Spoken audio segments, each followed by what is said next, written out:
Welcome to CARICOMP Insider, where high-tech facial recognition meets real-world intelligence.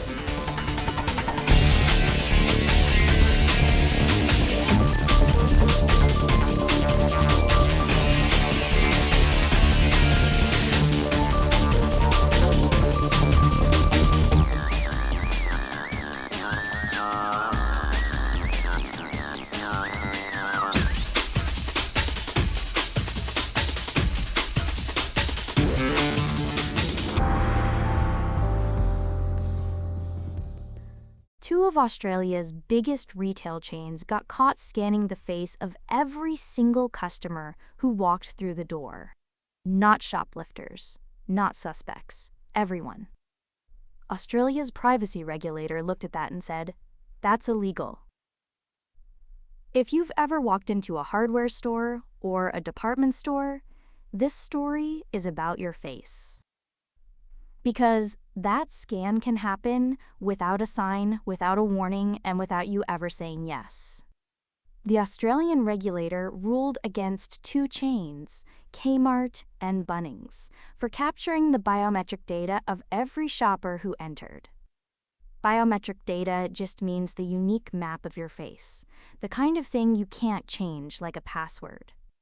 So the question that runs through this whole episode is simple. When a store scans your face just for showing up, who's supposed to say that's allowed? Let's start with what those two retailers actually did. According to Australia's privacy watchdog, both chains ran facial scanning on every person walking in. Not a targeted watch list, a dragnet. Everyone, all the time. The regulator said that fails the most basic privacy test on the books. And that matters, because it sets a hard record mass face collection isn't a gray area anymore, it's a breach. Now, why did regulators move so decisively? Look at how the public mood shifted. Back in 2023, about a quarter of Australians named facial recognition as a top privacy worry. By 2026, that jumped to nearly half. That's not a niche complaint from privacy nerds. That's mainstream unease. When almost half your customers are uneasy about a technology, it stops being a quiet backroom decision. So what's the new bar retailers have to clear? Australia calls it a proportionality test. In plain terms, you have to prove you actually need it.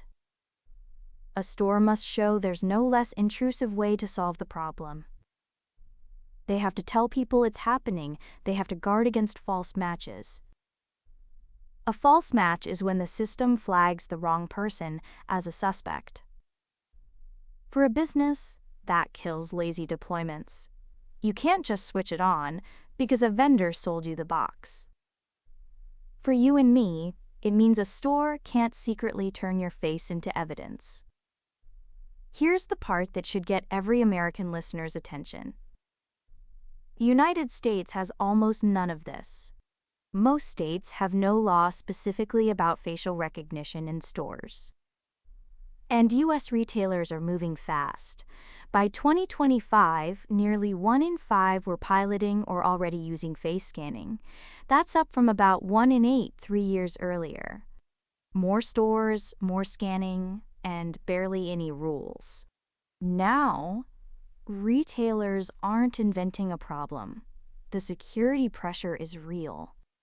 Industry surveys say shoplifters have gotten more violent, with the vast majority of retailers reporting the violence held steady or got worse. The face scanning is a response to that. But the concern was never whether it helps catch thieves. It's that scanning every innocent customer and shipping that face data to an outside vendor puts millions of people into systems they never agreed to. And this is the distinction almost everyone misses. Australia didn't ban facial comparison. It banned the dragnet. Checking one specific suspect against a known database is still fair game. Scanning every face just in case is not. The problem was never the tool. It was pointing it at everyone. So here's the whole thing in plain English.